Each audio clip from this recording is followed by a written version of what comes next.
Цената на промената на државното име ќе ја плаќаат и граѓаните. Сметката ќе биде испорачена за 5 години од сега, а владата е децидна дека нема да ги субвенционира наметнатите трошоци од договорот во Преспа.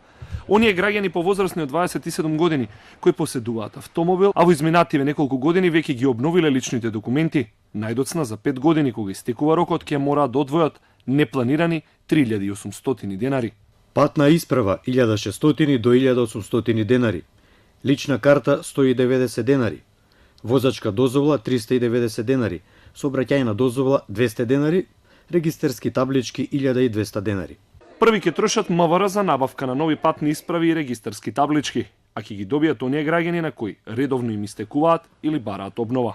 Во текот на редовната постапка, доколку си го менува пасошот, доколку редовно му истекол пасошот или сака нов или можеби пасошот му е исполнет, секој од нас мора да го смени пасошот.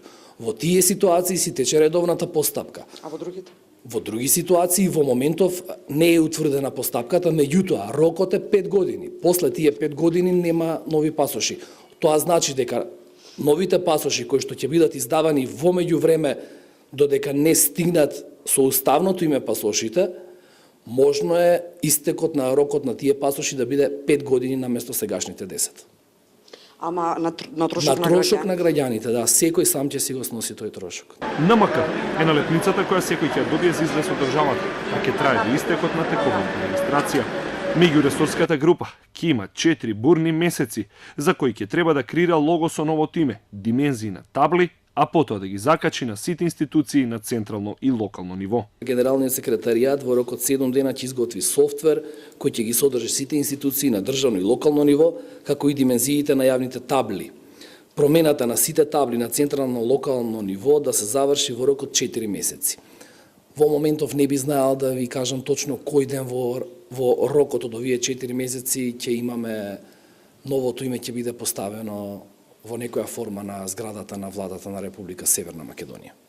Бошњаковски ги смири жителите на градовите Македонски Брод и Македонска Каменица, дека нивните имиња не се менуваат. Во историјата заминуваат досегашните имиња Македонска опера и балет, МАНУ и останатите образовни и културни институции кои што користат државни средства. Пари од државата добиваат и политичките партии, а двете најголеми од македонскиот блок со спротивставени ставови. Можеме да бидеме социјалдемократски сојуз. Од каде? Од Република Северна Македонија. Можеме да бидеме социјалдемократски сојуз од Северна Македонија, СДСМ. Можеме да останеме ако сакаме да немаме меѓународни активности финансирани од државни пари. Останува и од страна на ВМРО. Тоа е дека ние нема да го почитуваме тоа. Не последни, но за секогаш ќе си заминат банкнотите со Република Македонија, чие што замена ќе отпочне во 2020 година.